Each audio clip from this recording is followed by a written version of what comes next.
Hello and welcome back to Ace Academy. I'm sorry I'm so late. The bus showed up way behind schedule, which is really unusual. I hope you aren't too angry with me. I return a smile.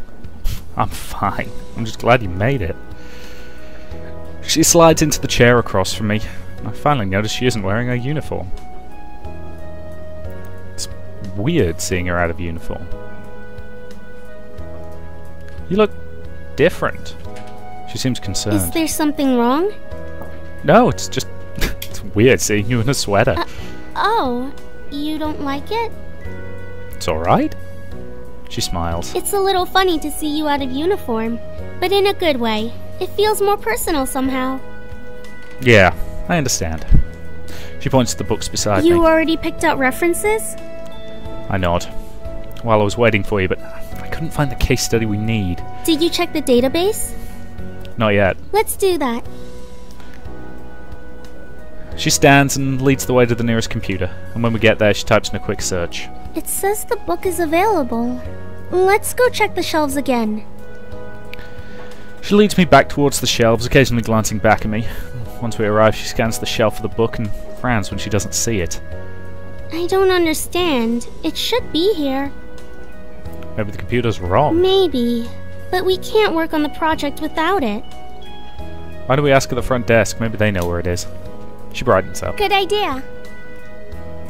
I start to head back the way we came, but I glance at the cart beside us. It's filled with books, but a specific title catches my eye. Wait! She pauses. Isn't that the book we need? She leans towards the cart. It is! Great! I reach out to grab it, but pause when I notice the horrified expression on Yuna's face. What? You can't just take that. Why not? That's the return cart. So... The book hasn't been returned yet. What do you mean? It's already been checked back into the system. It's in the cart. Yeah, but it hasn't been returned to the shelf yet. It'll be fine. We can make a copy of the section we need, put it back in this cart. But what if someone notices it's missing? I glance around us. There isn't a librarian in sight. There's no one here. Besides, we'll be quick, don't worry. She chews nervously on her lip before giving me a reluctant nod. I grab the book and we head for the copy machine. Yuna's footsteps are nimble and quick and I have to catch up with her. She glances back at me frequently, obviously uncomfortable. She steps back when we reach the copy machine and lets me handle the copying. It takes a couple of minutes for the machine to warm up and Yuuna fidgets the entire time. Is it working? Yeah, just needs a minute. We should hurry up. Don't worry, we'll be fine. She seems unconvinced but stays quiet, and the seconds seem to stretch and slow while we wait for the machine to process the copies. Yuuna continues to bite at her lip. Finally, the copier spits out our papers, and Yuuna immediately collects them and begins walking. She quickens her pace the closer we get to the cart and doesn't relax until I nestle a book between its brethren. Now that wasn't so bad, was it? She smiles faintly, but her face seems a little pale. At least we have what we need. Speaking of which, we should get to work. She nods and we return to our room.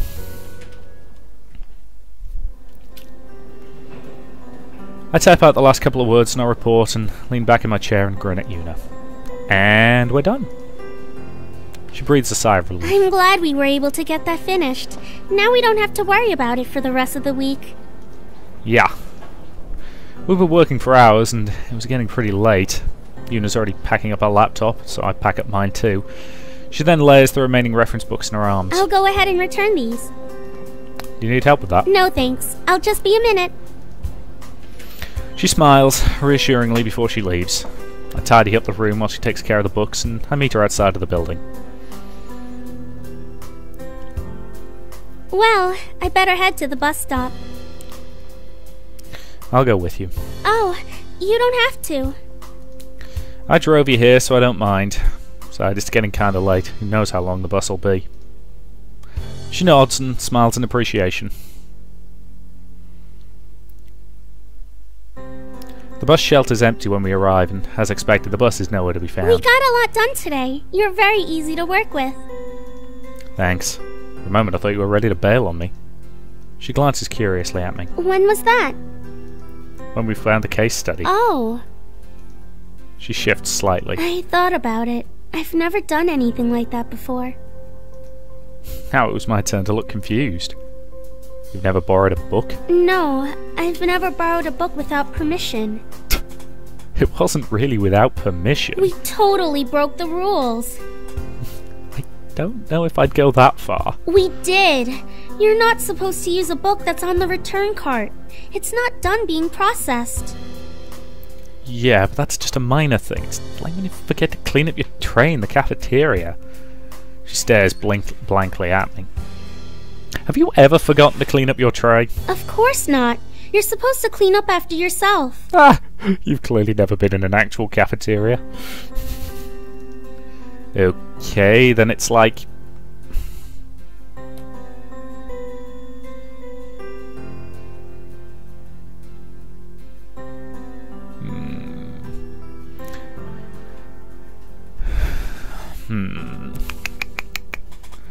It's like taking extra free samples. Yeah, when a store offers free samples and you wait a while before coming back again so the person handing out the samples doesn't recognize you. But what about the people who haven't already received a sample? What about them? If I take them, they won't have any. God, she's sweet. They usually have a lot that they give away. Okay, then how about using multiple emails to vote for a contest entry when it's only one vote per person? When a contest says it's only one vote for one person, so use your other email accounts to vote for the entry you But like. that would still be voting more than once per person, because those emails belong to me. Technically, I suppose That's it an is. unfair advantage. Not if everyone does it. She gives me a disapproving look. Okay, how about taking extra chopsticks and napkins? When you're picking up food, you take extra chopsticks and napkins at the self-serve bar. Yuuna frowns. I only need one pair of chopsticks to eat. They're for later. If everyone took things in excess, then that leaves nothing for others. Do you do all of these things? No. She stares at me with wide But eyes. that's breaking the rules. They're more like guidelines anyway. I've never broken the rules. Not even once? It would lead to utter chaos if everyone ignored the rules and did what they wanted. It's all about degrees. There are certain rules that, yeah, technically they're there for a reason, but let's face it, it hurts no one. Kinda like this bus, right? Huh? Well, the schedule said it was supposed to be here half an hour ago, but it's late. Oh. She looks disappointed. I was hoping the bus issue would resolve itself before I had to go home. I'll give you a lift. Doesn't seem like it's coming. Can anyone pick you up? She shakes her head. My family is out of town this weekend. It's fine. I take the bus all the time. Offer her a ride. I can take you home. She smiles, but shakes her head. I don't want to cause any trouble for you. I don't mind waiting. It's no trouble at all. We ride the same bus line. You're on my route home. That's very kind of you, but you don't have to worry about me. I'm used to waiting for the bus. I know, but look, it's getting late. If I left you here alone, I'd be worried you never got home safely. Her cheeks tinge pink and she looks away, a small smile playing at her lips. You'd be worried about me? Yeah. She looks back at me, a full smile on her face. Well, it will get dark soon, and I wouldn't want you to worry.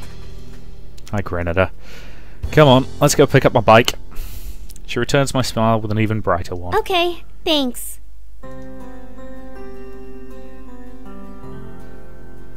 When we reach my bike, Yuna's eyes widen in appreciation. You have a beautiful ride. I can't help but feel myself warming from pride. Thanks. Brought her back in the States. She goes everywhere with me. I hop on my bike and pat the seat beside me. She carefully climbs on. You ready? What is it? What am I supposed to hold on to? Oh. Well, you're actually kind of supposed to hold on to me. What? What's wrong? This was a bad idea. I should go wait for the bus. I feel a squirm behind me. Before she can hop off the bike, I reach back and grab her hands and wrap her arms around my waist. Yuuna lets out a small gasp. See? Isn't so bad, right? Right.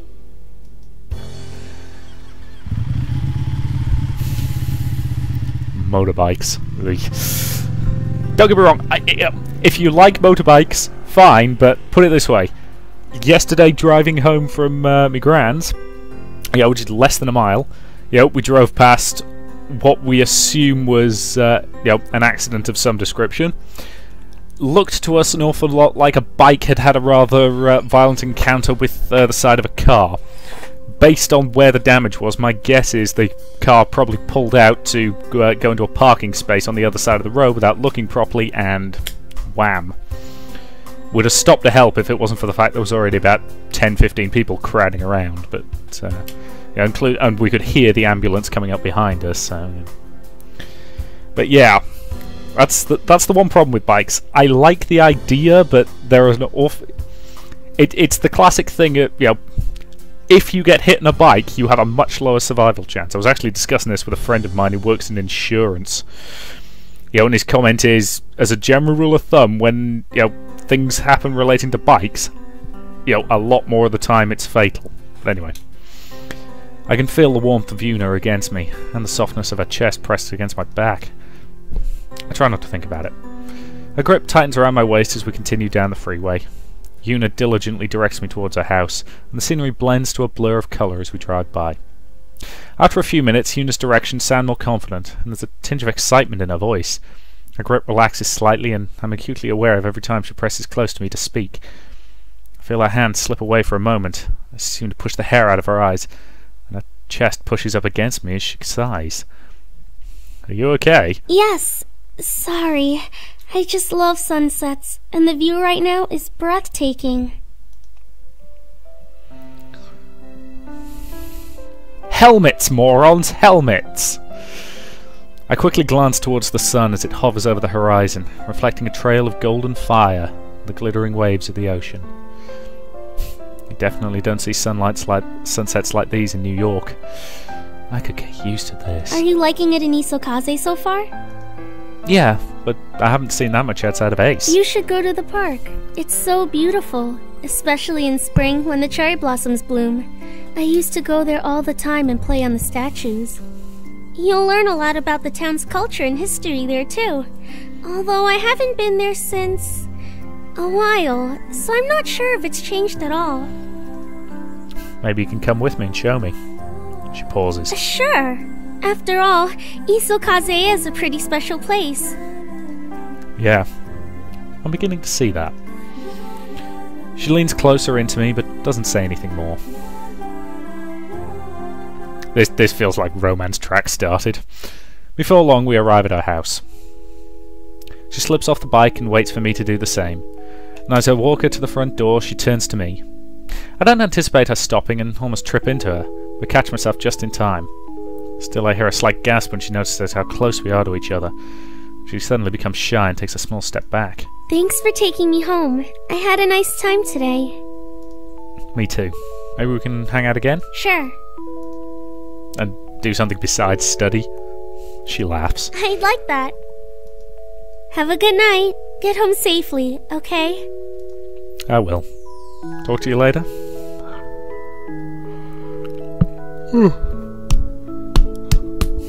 She turns towards the door while I go back to my bike, and as I switch on the engine I see her turn round. She gives me a brief wave before heading inside, and I wave back before heading home.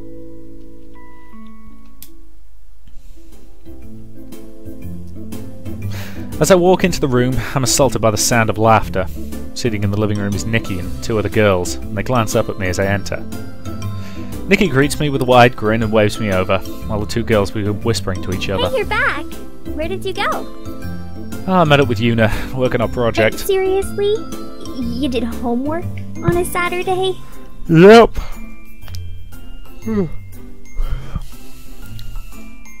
Yeah. Right. I'm sure it had nothing to do with seeing a cute girl. Nikki's friends suddenly seem to be on alert. We really did do homework. In fact, we finished the project. You're telling me that you were alone with a cute girl for hours and all you did was homework? Yeah. She sighs. You're hopeless. Nikki's friends glance at each other and giggle. What are you guys doing? Playing Draw It. What's that? First girl speaks before Nikki can. It's a fun game. You pick a word from the pile and draw it and people guess what it is. Sounds easy enough. Join us. Then we can play in teams of 2.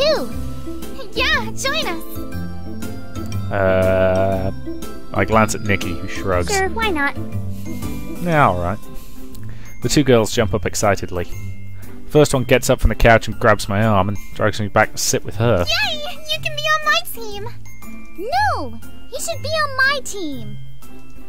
The other girl grabs my other arm. Why? You and Nikki are like best friends. You two should be on a team.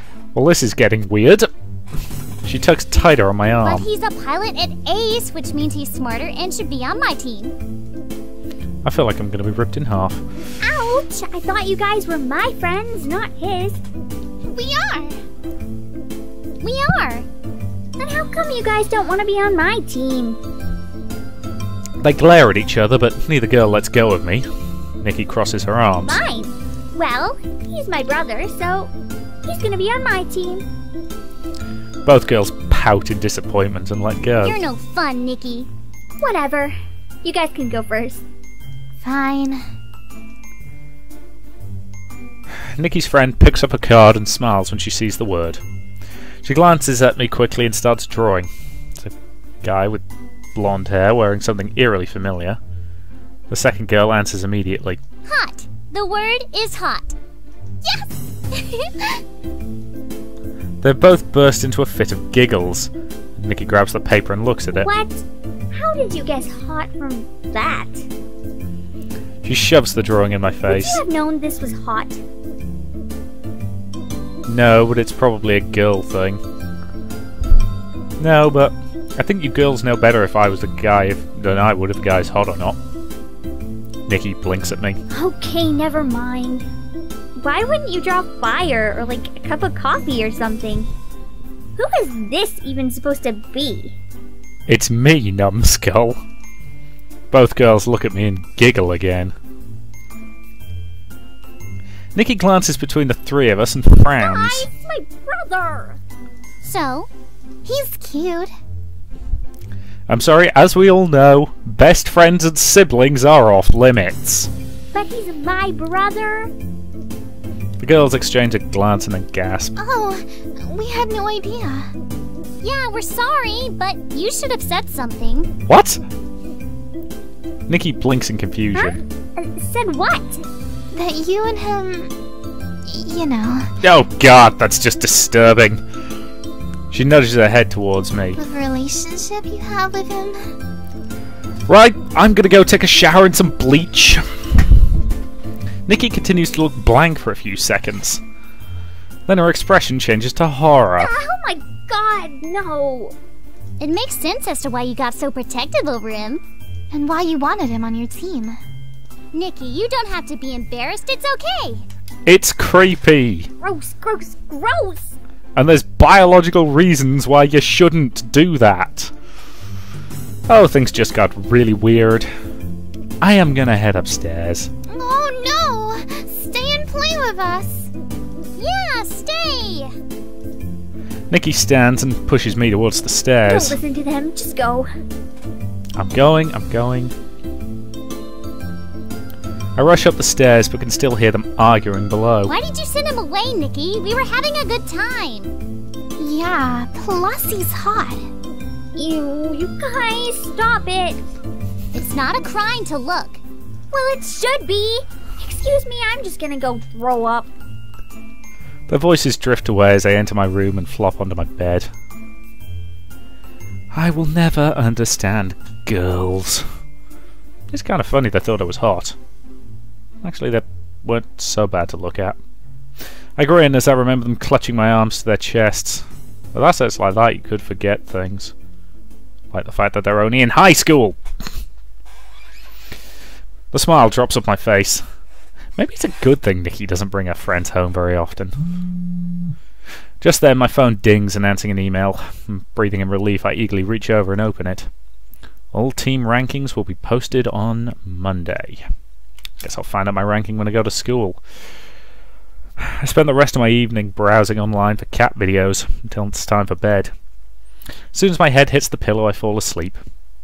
Who knows what tomorrow will hold.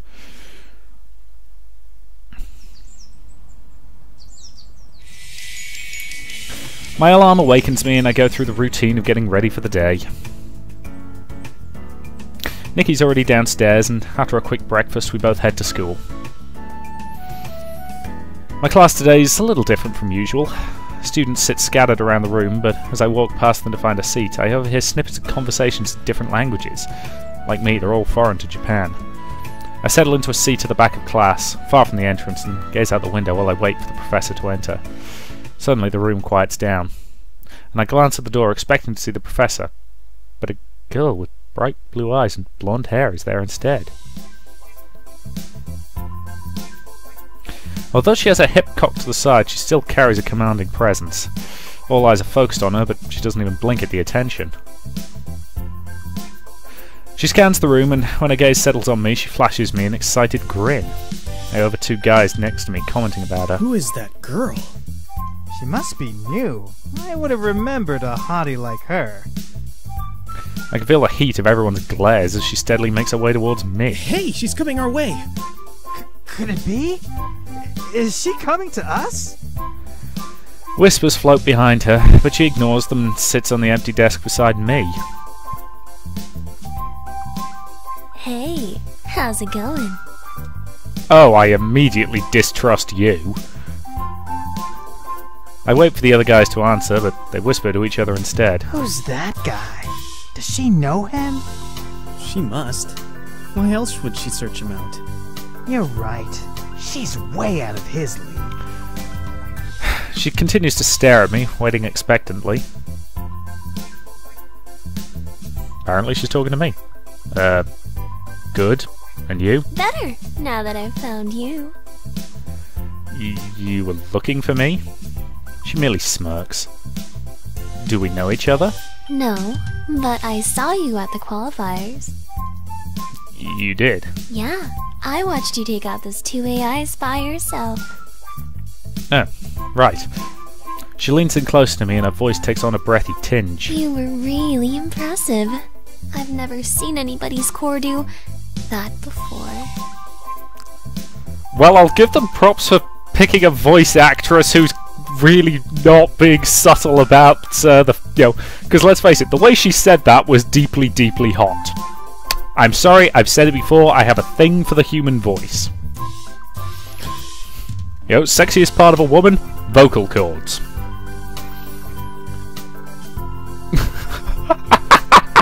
Oh, I am not giving that response, but I love the fact that one of them is, I can do a lot more with my core. To quote Dr. Horrible's sing-along blog, the hammer is my penis. Thanks. How did you do it? Actually, before I can answer, the professor walks in. The girl gives me a lingering smile before shifting back into her seat. Good morning, class. Welcome to the Foreign Exchange International Bridging.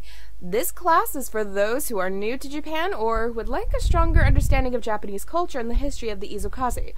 That means most of your assignments will require you to leave campus and explore the city. On times. This class should be interesting. It'll be nice to get off campus every once in a while. Now, let's begin.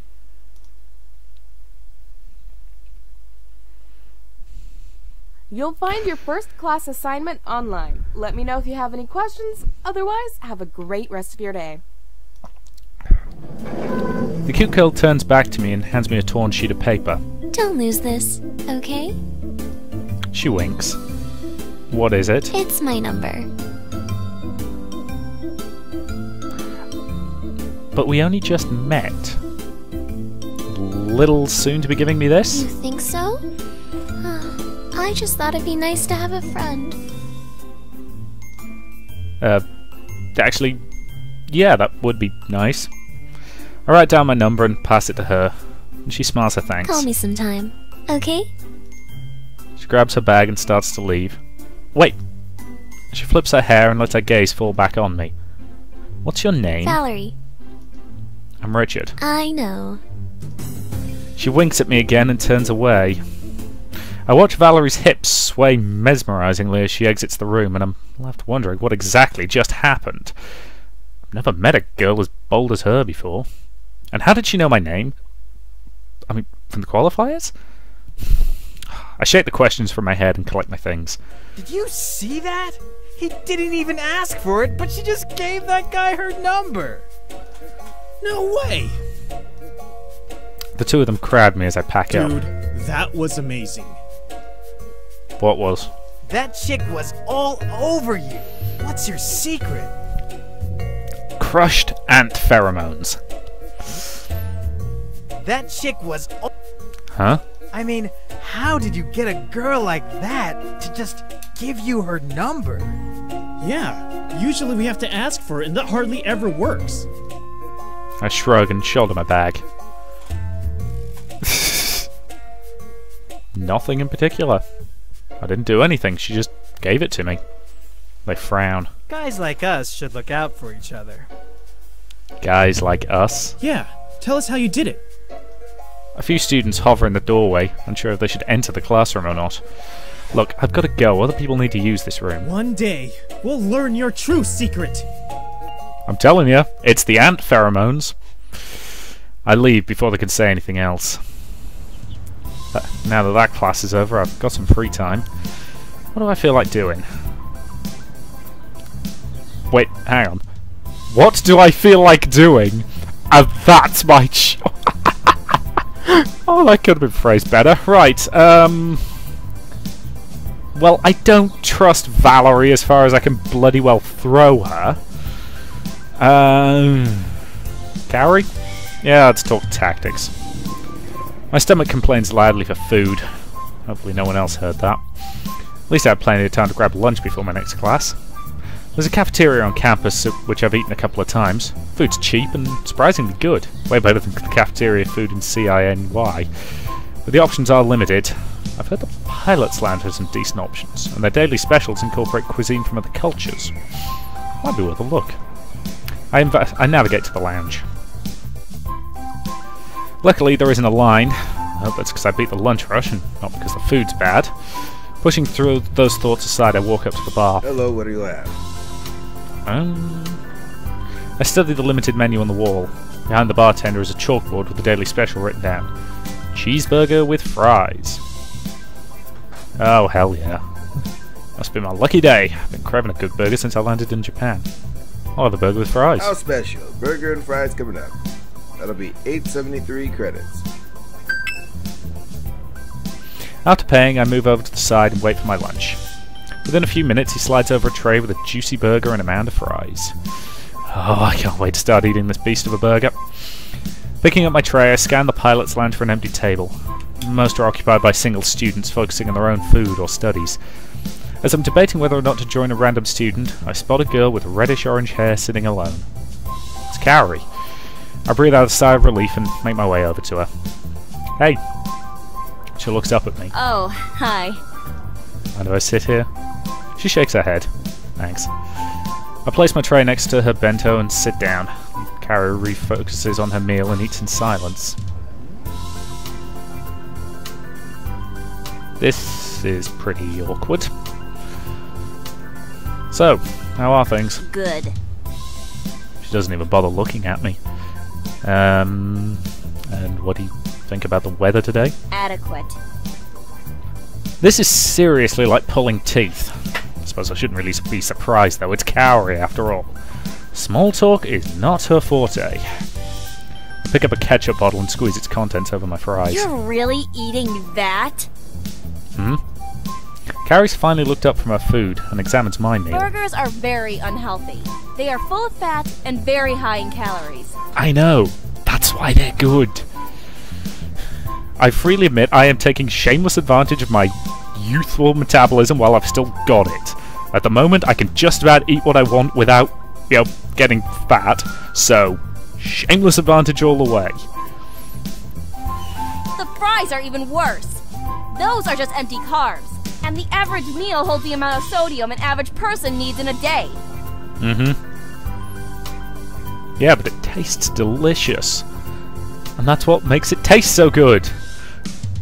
Carrie leans back in disappointment and shrugs. Whatever. It's your choice.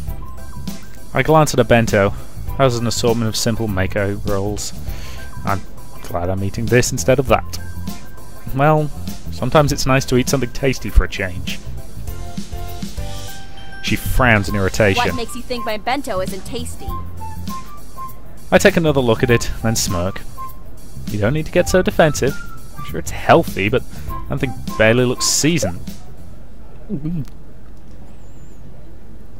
Kaori shoves a maki roll in my mouth and while I'm mid-sentence. Don't judge it until you've tried it. Wow, this is surprisingly delicious. It's light with simple ingredients, but each bite is still packed with flavour. Kaori quickly retracts her chopsticks when she's realised what she's done. Her cheeks flush. Huh. Well, you win this time. I will admit, that was not bad. She waves her hand dismissively. Next time, don't jump to conclusions. I grudgingly admit that Kaori is right, although I'd never have guessed she'd be such a talented cook.